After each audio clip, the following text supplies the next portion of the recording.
नमस्कार दोस्तों। देखिए ये रेशियो का आपका ये अगला पार्ट है। आइए आज का पहला नंबर सवाल देखा जाए। अब ये सिक्का पे आधारित आपका सवाल सब है। देखिए पहला नंबर सवाल का क्या रहा है। एक थैली में 1 रुपये 50 पैसे और 25 पैसे के सिक्के का अनुपात दिया है। यदि इस थैली में कुल 216 रुपये है तो 50 पैसे के सिक्के कितनी है।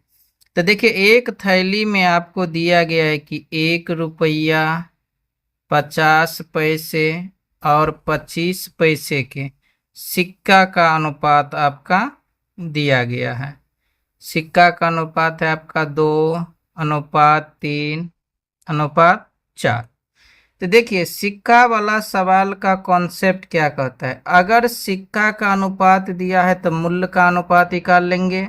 मूल्य का अनुपात दिया है तो सिक्का का अनुपात निकाल लेंगे। तो यहाँ हमको सिक्का का अनुपात दिया गया तो यहाँ से हम मूल्य का रेशियो निकाल लेंगे। तो मूल्य का अनुपात यहाँ से निकालेंगे। तो देखिए 1 रुपये का 2 गो सिक्का है तो टोटल मूल्य कितना होगा तो 2। 50 पैसे का 3 गो सिक्का है तो टोटल मूल्य कितना हो जाएगा तो 1.5 रुपया हो जाएगा, यानी 1.5। अब 25 पैसे का 4 गो सिक्का है तो टोटल मूल्य कितना हो जाएगा तो 1।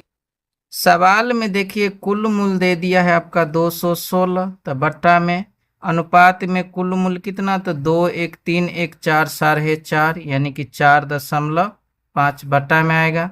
हमसे पूछा गया है कि 50 पैसे का सिक्का, तो 50 पैसे के सिक्के का रेशियो कितना है तो 3। 3 से इसको हम गुना कर देंगे। अब इसको हल कर देंगे, दशमलव उड़ाएंगे तो ऊपर में 10 आएगा। 3 से 15 मरतबे कट जाएगा आपका।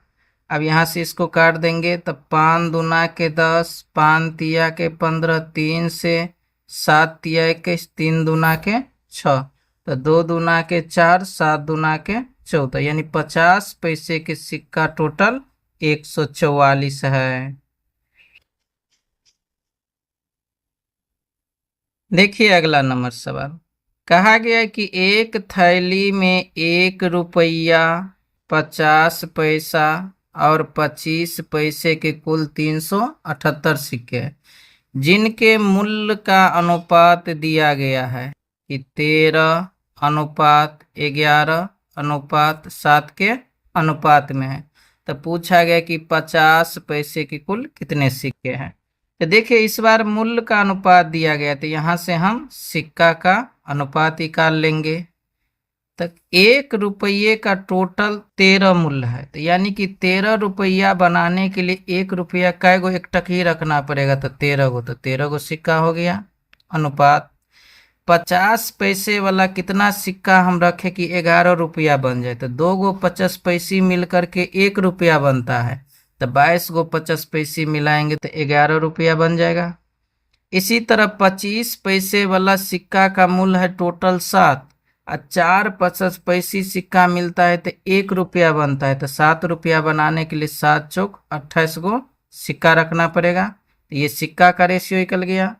अब कुल मिला करके सिक्का हमको 378 दिया है, तो बट्टा में कुल सिक्का रखेंगे तो ये 30 20 50 60, यानी कि 63 हो जाएगा। हमको पूछा गया कि 50 पैसे का सिक्का, तो 50 पैसे का सिक्का कितना है 22, तो 22 से इसको हम गुना कर देंगे।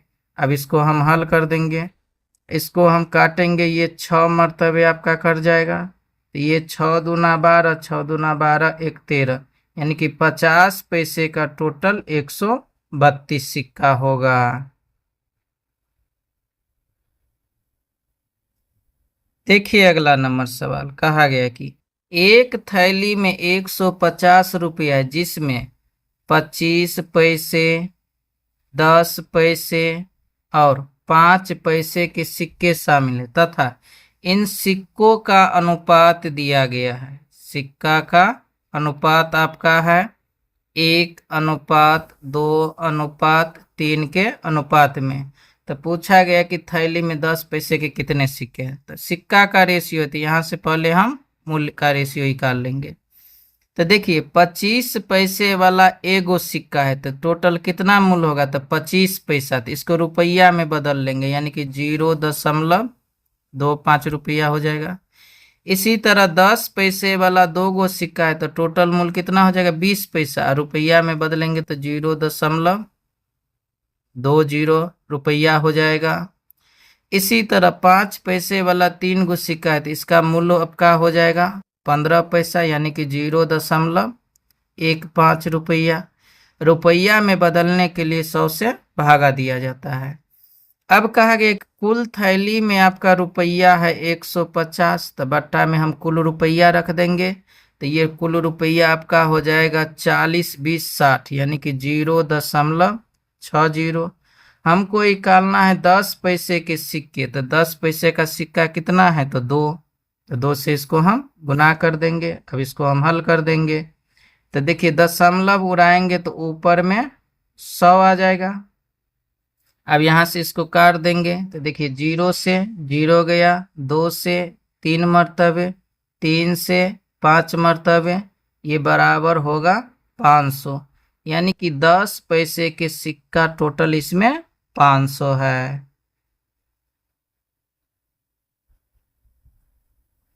देखिए अगला सवाल, एक थैली में कुल 864 रुपया है, इसमें 1 रुपया, 50 पैसा और 25 पैसे के सिक्के शामिल हैं।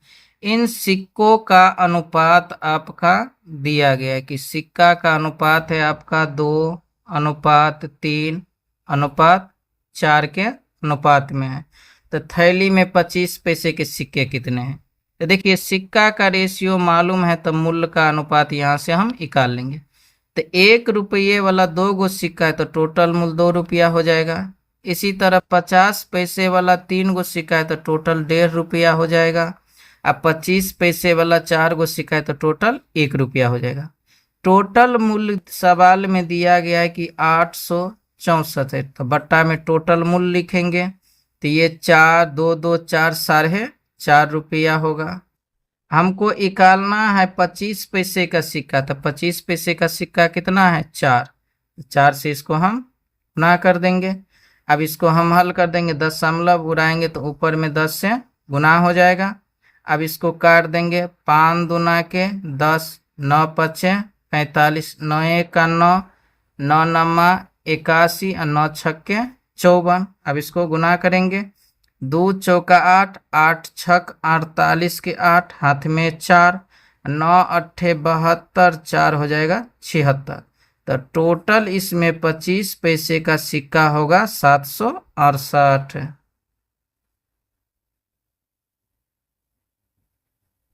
देखिए अगला नंबर सवाल, कहा गया है कि एक थैली में 25 पैसे, 10 पैसे और एक और कोई पैसा, यानी कि 5 पैसे वाला ये है, यहाँ पे 5 पैसा हो, 5 पैसे का सिक्के का अनुपात दे दिया है आपका 1:2:3। ये जो रेशियो है हमारा, ये सिक्का का अनुपात दिया गया है। अब आगे कह रहा है कि कुल धन 30 रुपया है तो 5 पैसे के सिक्के कितने हैं? तो यहाँ से हम पहले मूल्य का अनुपात निकाल लेंगे। तो 25 पैसे का 1 गो सिक्का है तो टोटल 25 पैसा होगा। अब 25 पैसा को रुपया में बदलना है तो 100 से भाग दे देना है, यानी कि 0.25 रुपया हो जाएगा। इसी तरह 10 पैसे के 2 सिक्के हैं तो 20 पैसा, रुपया में बदलेंगे तो 0.20 हो जाएगा। इसी तरह 5 पैसे के 3 सिक्का है तो 15 पैसा, रुपया में बदलेंगे तो 0.15 रुपया हो जाएगा। रुपया में इसीलिए बदल रहे हैं क्योंकि रुपया में मान आपका दिया गया। तो कुल मूल्य कितना रुपया है तो 30, तो बट्टा में कुल मूल्य रखेंगे, ये जोड़ेंगे 40, 60, यानी कि 0.60। हमको 5 पैसे का सिक्का निकालना है तो 5 पैसे का सिक्का 3 है तो 3 से इसको गुना कर देंगे। अब यहाँ से देखिए दशमलव उड़ाएंगे तो ऊपर में 100 से गुना, 30 एक 30, 30 दूना के 60, 2 से ये 50 मरतबे, 50 तिया के 150, तो यानी कि 5 पैसे के सिक्के टोटल इसमें 150 है।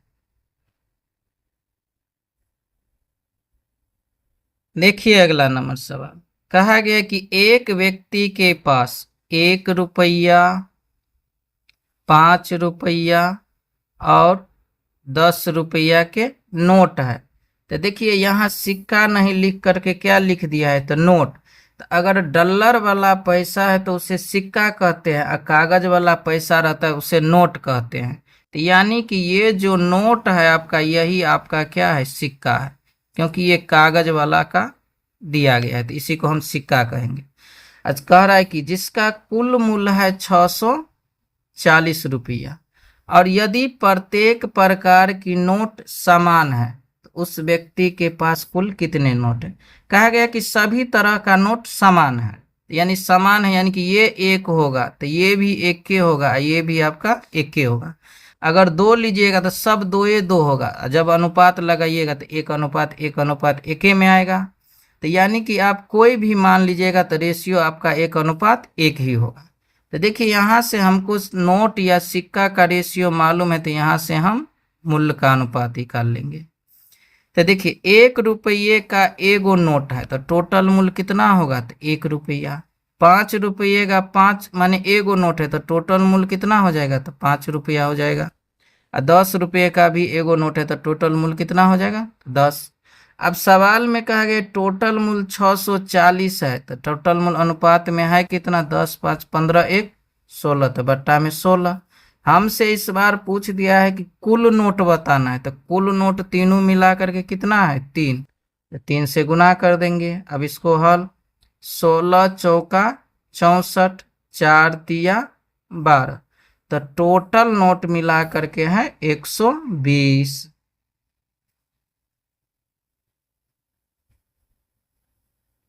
देखिए अब ये टाइप नंबर आपका 19 है। ये खर्च, आय, खर्च, बचत पे आधारित सवाल है। देखिए पहला नंबर सवाल क्या कर रहा है, ए और बी की मासिक आय का अनुपात है आपका 6:5, यानी कि आय का रेशियो आपका दिया गया है 6:5 के अनुपात में है ए और बी। अब आगे कहा गया उसके मासिक व्यय का मतलब खर्च का अनुपात है आपका 4:3 के अनुपात में, ये आपका खर्च का रेशियो दिया गया है। अब कह रहा है कि प्रत्येक प्रति माह 400 रुपये का बचत करे, यानी कि समान बचत हो रहा है, तो अनुपात में भी बचत क्या रहना चाहिए, तो समान ही रहना चाहिए। तो बी का आय पूछा गया। तो देखिए यहाँ से ए कमाया है 6, 4 खर्चा कर लिया, तो बचत कितने का, तो 2 का।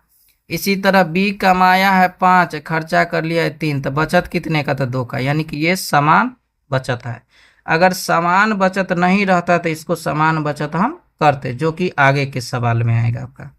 तब प्रत्येक का बचत है 400, जबकि अनुपात में प्रत्येक का बचत है 2, तो बट्टा में 2। हमसे पूछा गया बी की आय, देखिए तो आय बी का कितना है, तो 5, तो 5 से इसको हम गुना कर देंगे।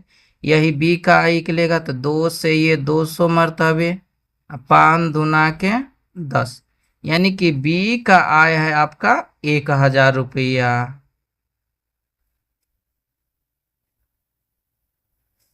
देखिए अगला नंबर सवाल, कहा गया है कि ए तथा बी की आय 5:3 के अनुपात में है, यानी कि आय का अनुपात आपका दिया गया, यानी कि 5:3 के अनुपात में है ए और बी के आय दिया गया। अब कराएंगे ए तथा बी तथा सी के खर्च का अनुपात है 8:5:2 के अनुपात में। देखिए ये खर्च का रेशियो दे दिया है, इसमें सी भी शामिल हो गया है, यानी कि 8:5:2 के अनुपात में, यानी कि सी भी इसमें शामिल हो गया। अब कह रहा है कि यदि सी 2000 रुपये खर्चा करता है, सी का खर्च कितना है, तो 2000। तो देखिए तो सी का अनुपात में खर्च कितना है, 2, तो 2 का मान हो गया यहाँ से 2000 के बराबर, तो यानी अनुपात 1 का मान हो जाएगा यहाँ से 1000 के बराबर। तब का और कहा गया बी 700 रुपये का बचत करता है। देखिए यहाँ बचत भी दे दिया है, बचत किसका दिया गया है, तो बी का। बी कितने रुपया बचत कर रहा है, तो 700 रुपये का बचत कर रहा है। तो ए का वेतन हमको ज्ञात करना है। तो चलिए आइए, तो यहाँ से देखिए खर्च हमारा सी का 2000 था, तो अनुपात 2 का मान 2000, तो अनुपात 1 का मान 1000। तो बी का खर्च कितना हो जाएगा, तो 5 है, तो यानी कि 5000। तो ए का खर्च कितना हो जाएगा, तो 8000 रुपया हो जाएगा। अब यहाँ से देखिए बी का बचत कितना है, तो 7000। तो बी 5000 खर्चा किया है और 700 रुपये का बचत किया है, तो यानी कि बी का टोटल आय कितना हो गया, तो 5700 आय हो गया।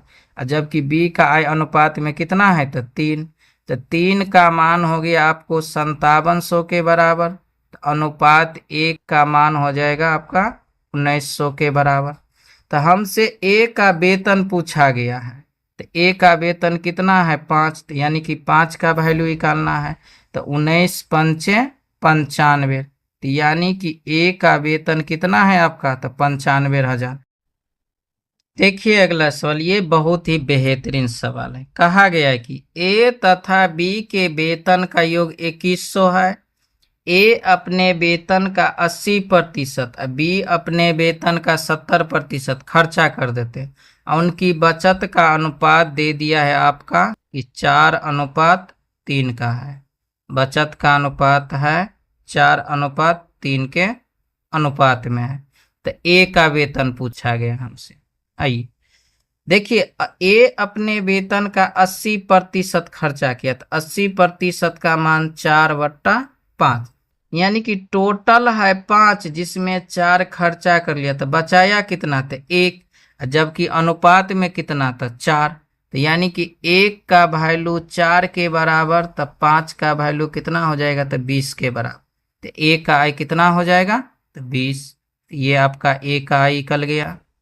इसी तरह बी जो है उस 70% खर्चा किया, 70% का भिन्न मान 7/10, 10 में 7 खर्चा कर लिया, तो बचाया कितना, तो 3। जबकि अनुपात में कितना था, 3। तो 3 का वैल्यू 3, तो यहाँ 10 है, तो 10 का वैल्यू कितना हो जाएगा, तो 10 हो जाएगा। तो यानी कि ये जो है आय हो गया। तो अब इन दोनों का रेशियो ले लेंगे, तो ये हमारा 2:1 होगा। अब दोनों का वेतन का योग दिया गया है कि 2100 है, तो अनुपात में दोनों का वेतन का योग कितना था, 3। हमसे पूछा गया है ए का वेतन, तो ए का वेतन 2 है, अनुपात में तो 2 से गुना कर देंगे। ये 3 से 7 मरतबे, तो 7 दूना के 14, तो यानी कि ए का वेतन कितना है, तो 1400 रुपया। देखिए अगला नंबर सवाल, कहा गया है कि ए तथा बी के में मासिक आय का अनुपात है आपका 4:3। ये आपका आय का रेशियो दिया गया, ए और बी का। आगे कह रहा है कि इनकी मासिक खर्च का अनुपात है 3:2। ये आपका खर्च का अनुपात है। अब प्रत्येक की मासिक बचत 600 रुपया है, तो ए का मासिक आय का है, यानी कि बचत दोनों का समान है। तो अनुपात में भी बचत क्या रहना चाहिए, तो समान। तो ए कमाया है 4, 3 खर्चा, यानी 1 बचाया। बी कमाया है 3, 2 खर्चा, 1 बचा, यानी कि समान बचत है। तो बचत कितना है प्रत्येक का, तो 1, तो भट्टा में 1। हमसे ए का आय पूछा गया, तो ए का आय है कितना, 4, तो 4 से गुना कर देंगे, तो 6 चौक 2400, यानी कि ए का आय है आपका 2400 रुपया। देखिए अगला नंबर सवाल, कहा गया पी और क्यू की आय का अनुपात आपका दिया गया है कि 3:4 के अनुपात में है। ए और बी के आय का अनुपात है। उनके वाय का मतलब खर्च, खर्च का अनुपात दिया गया है कि 2:3 के अनुपात में है। प्रत्येक 6000 रुपये का बचत करता है, तो पी की आय कितना है। तो देखिए बचत समान है, तो अनुपात में भी बचत समान रहना चाहिए। तो इसका बचत 1, इसका भी बचत 1, यानी कि ये समान है। तो प्रत्येक का बचत है 6000, अनुपात में प्रत्येक का बचत है 1, तो बट्टा में 1। हमसे पूछा गया पी की आय, यानी कि पी क्यू था, ये ए बी नहीं था, ये था पी, ये क्यू। तो पी का आय कितना है, 3, तो 3 से गुना कर देंगे, तो 6 तिरिके 18, तो पी का आय है 18,000 रुपया। देखिए अगला नंबर सवाल, कहा गया कि अमित और रोहन की वार्षिक आय का अनुपात है आपका 3:2 के अनुपात में। अमित है एक, दूसरा रोहन है, जबकि उनका खर्च का अनुपात दे दिया है कि 5:3 के अनुपात में है। यदि प्रत्येक वर्ष के अंत में 1,000 यानी कि प्रत्येक का बचत समान है, तो अमित की आय कितना है? तो देखिए अमित 3 कमाया है, 5 खर्चा कर लिया है, तो बचत तो होगा नहीं, यानी कि ये गड़बड़ है। गड़बड़ को ठीक करना कैसे है? तो अंतर लेकर के। तो यहाँ अंतर कितने का? 2 का। यहाँ अंतर कितने का? 1 का। इन दोनों का अदला बदली कर देंगे, तो यहाँ भी दोनों जगह अंतर 2 रहना चाहिए। तो इसको 2 से गुना और इसको हम 1 से गुना करेंगे, तो ये हो जाएगा 6:4। ये आपका हो जाएगा 1 से गुना करिएगा तो 5:3। तो यहाँ से अब देखिए बचत आपका समान हो जाएगा। ये 6 कमाया, 5 खर्चा किया, 1 बचत। 4 कमाया, 3 खर्चा किया, 1 बचत, यानी कि बचत आपका अब समान। तो प्रत्येक का बचत 1,000 है, अनुपात में 1 है, तो बट्टा में 1। हमसे पूछा गया कि अमित के आय, तो ये था अमित, ये था आपका रोहन। तो अमित का आय कितना है? 6, तो 6 से गुना, तो यानी कि अमित का आय टोटल हो जाएगा 6,000 रुपया। देखिए अगला नंबर सवाल, ए और बी की मासिक आय का अनुपात आपका दिया गया है कि 6:5 के अनुपात में है। अब आगे कहा गया है उसकी मासिक व्यय यानी कि खर्च का अनुपात आपका दिया गया है कि 4:3 के अनुपात में। यदि प्रत्येक का बचत 400 रुपया है, तो उनकी मासिक आय ज्ञात करें, यानी कि दोनों का मासिक आय मिला करके निकालना है। तो देखिए बचत अनुपात में भी समान रहना चाहिए, क्योंकि बचत प्रत्येक का 400 दिया गया, यानी कि समान है। तो ये 6 कमाया, 4 खर्चा, 2 बचत। 5 कमाया, 3 खर्चा, 2 बचत, यानी बचत समान है। कितने का है? 2, तो बट्टा में 2। हमसे पूछा गया दोनों का आय, तो 6, 5, 11, तो 11 से इसको गुना कर देंगे। तो यहाँ से 2 से ये 200 मरतबे, तो 11 दूना के 22, तो दोनों का आय मिला करके है 2200 रुपया। देखिए ये बहुत ही बेहतरीन सवाल है आपका। कहा क्या गया है आपका कि ए तथा बी की आय का अनुपात और बी और सी की आय का अनुपात 3:2 है, यानी कि दोनों का आय का रेशियो दे दिया है, यानी कि ए अनुपात बी और बी अनुपात सी। आय का अनुपात 3:2 इसका भी है, 3:2 इसका भी है। अब कह रहा है कि ए की आय का 1/3 और सी की आय का 1/4 भाग से 1,000 रुपया अधिक है, तो बी की आय हमको निकालना है। तो सबसे पहले ये रेशियो संतुलन करना पड़ेगा, क्योंकि यहाँ भी बी है, यहाँ भी बी है, दोनों का मान अलग अलग हो गया। तो सही करने का तरीका होता है अदला बदली करके गुना कर। तो इसको 3 से, इसको 2 से, तो ये हो जाएगा 3 तिया 9, 3 दूना 6, 3 दूना 6, 2 दूना के 4। तो देखिए बी का मान सेम हो गया। अब यहाँ से देखिए कहा गया कि ए की आय का 1/3, तो ए का आय कितना है? 9, 9 का 1/3 हम निकालेंगे तो कितना निकलेगा? तो 3। सी की आय का 1/4, सी का आय है 4, 4 का हम 1/4 निकालेंगे तो कितना निकलेगा? तो 1। इन दोनों में करा कि 1,000 रुपये का अधिक हो गया, तो ये अधिक कितना हो गया? तो 2। रुपया में कितना अधिक? तो 1,000। जबकि अनुपात में कितना अधिक है? तो 2, तो बट्टा में 2। हमसे पूछा गया बी का आय, तो बी का आय अनुपात में है 6, तो 6 से इसको गुना कर देंगे, तो ये आपका 3 मरतबे कट गया, यानी कि बी का आय कितना है? तो 3,000 रुपया। चलिए अगला टाइप अब हम अगले वीडियो में देखेंगे।